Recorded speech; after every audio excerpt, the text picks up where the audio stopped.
तो I am Sanjay Pathak, your physics teacher. कैसे हैं सब? अच्छे से पढ़ाई कर रहे हैं? बहुत अच्छे पढ़ाई करते रहिए।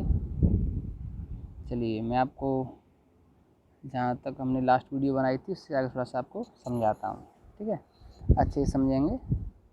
समझ में नहीं आता है तो वीडियो दोबारा से देख लेंगे, फिर समझ में नहीं आता है तो मुझे कॉल करके भी पूछ सकते हैं, ठीक है? तो मैंने आपको थोड़ा सा बताया था और उसमें थोड़ा सा मैं आगे कंटिन्यू कर रहा हूँ। आज मॉर्निंग में मैंने आपको दो तरह के मिरर बताए थे। एक तो होता है कॉनकेव मिरर, और कॉनकेव मिरर में क्या होता है, उसकी आउटर साइड पे क्या होती है, पॉलिश होती है। क्या होती है? पॉलिश। और ये पॉलिश किसकी होती है, मैंने यही बताया था आपको। ये जो पॉलिश होती है वो रेड ऑक्साइड का पेंट होता है।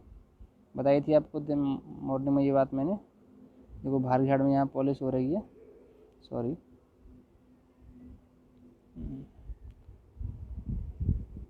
यहाँ देखो बाहर झाड़ में पॉलिश हो रही है यहाँ बार बार, ठीक है, मिरर के बार बार। तो ये पॉलिश क्या करती है, लाइट रे को पार नहीं जाने देती है, ये यहीं रिफ्लेक्ट कर देती है लाइट रे को। तो इसका इनर साइड कैसी है, कर्व्ड है, और इनर साइड ही इसकी रिफ्लेक्टिव है। तो देखिए सबसे पहले लाइट रे हम एज्यूम करते हैं कि इनफाइनाइट से आ रही है। जहाँ इनफाइनाइट उसको बोलते हैं जिस डिस्टेंस को हम मेजर नहीं कर सकते, मतलब हमें पता नहीं है, ऑब्जेक्ट बहुत दूर है, हमें पता नहीं कितनी दूर है, तो हम उसको इनफाइनाइट मान लेते हैं।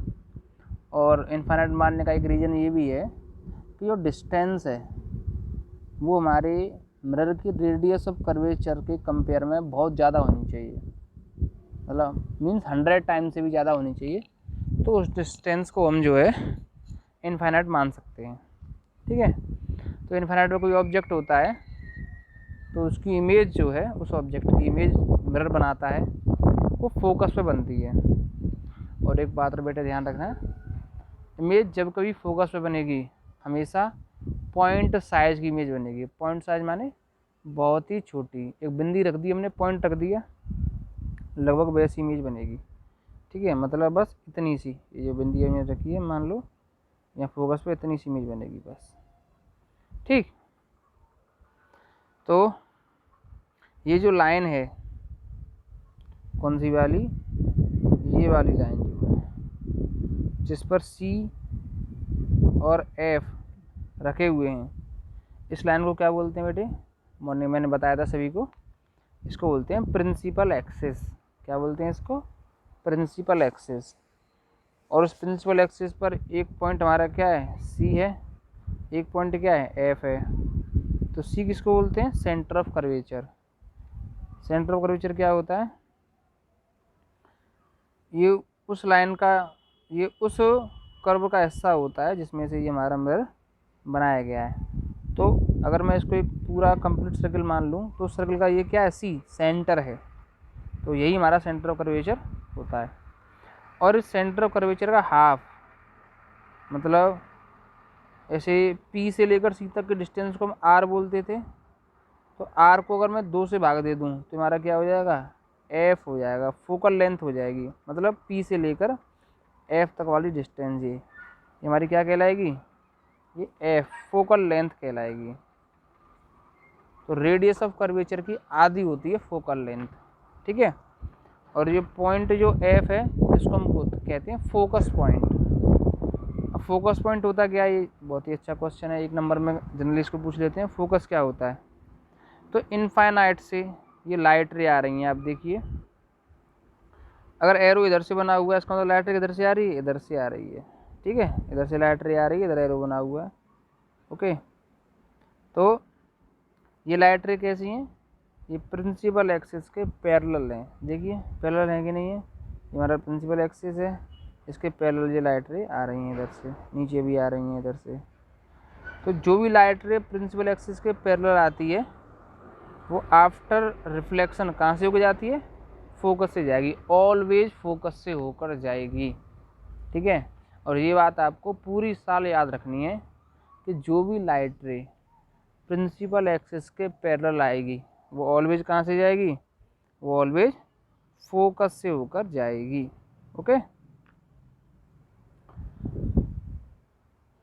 तो या हम ये भी कह सकते हैं कि जो लाइट रे प्रिंसिपल एक्सिस के पैरेलल आएगी वो आफ्टर रिफ्लेक्शन जिस पॉइंट से होकर जाएगी उस पॉइंट को हम फोकस पॉइंट कहते हैं। ठीक, दोनों ही बातें सही हैं। और देखिए मैंने यहाँ पे कुछ बताया है आपको, थोड़ा सा और जूम करके दिखाता हूँ। मैंने बताया था यहाँ रिफ्लेक्शन हम पढ़ रहे हैं, रिफ्लेक्शन होगा तो रिफ्लेक्शन के लॉ भी फॉलो होंगे।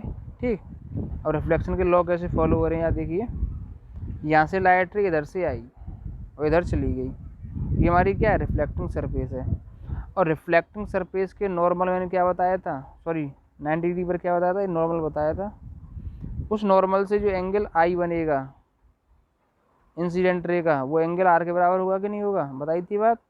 तो यहाँ पर वो चीज़ मैंने दिखाई है। ठीक, तो angle I equal to angle R यहाँ पर होता है। तो यहाँ पर क्योंकि नॉर्मल ऐसे तिरछा क्यों है, क्योंकि ये हमारी जो कर्व सरफेस है वो भी झुकी हुई है। और एक और कमाल की बात ये है कि जो नॉर्मल जो है वो ऑलवेज कहाँ से होकर जाएगा, ऑलवेज सेंटर ऑफ कर्वेचर से होकर जाएगा। ठीक है, तो ये 2-3 चीज़ें हमको पूरी साल याद रखनी है। अब इसको देखिए, नीचे है कॉन्वेक्स मिरर, ये कॉनकेव मिरर का जस्ट अपोजिट है।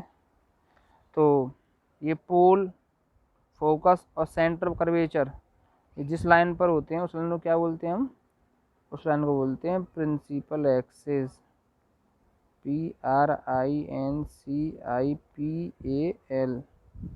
Principal axis. ओके, उस लाइन को हम क्या बोलते हैं, प्रिंसिपल एक्सिस बोलते हैं। अब यहाँ भी देखिए लाइट रे कहाँ से आ रही हैं, इनफाइनाइट से आ रही हैं। ये इनफाइनाइट है। इनफाइनाइट का मतलब वो मैंने बता चुका हूँ आपको, जो डिस्टेंस हमको पता नहीं होती उसको हम इनफाइनाइट कहते हैं। तो प्रिंसिपल एक्सिस के पैरेलल लाइट रे आ रही हैं, तो रिफ्लेक्शन के बाद ये क्या है, ये लाइट रे ऊपर की ओर जा रही हैं। देखिए इधर से आ गई, ऊपर चली गई, ऐसे आई ऐसे चली गई, ये वाली ऐसे चली गई, नीचे वाली ऐसे, नीचे वाली ऐसे चली गई। ठीक, ये लाइट रे आपस में फिर जाके कहीं मिलेंगी नहीं, सीधी निकल जाएंगी ये तो। लेकिन पीछे की ओर जब इनको मिलाएंगे डॉटेड लाइन से तो ये सारी लाइट रे एक ही पॉइंट पर मिलती हैं। और डॉटेड लाइन से हम ड्रॉ करेंगे तो सारी लाइटें कहाँ मिलेंगी, एक ही पॉइंट पर मिलेंगी। और उस पॉइंट को हम क्या कहेंगे, अगेन फोकस कहेंगे। क्या कहेंगे बेटा, फोकस कहेंगे।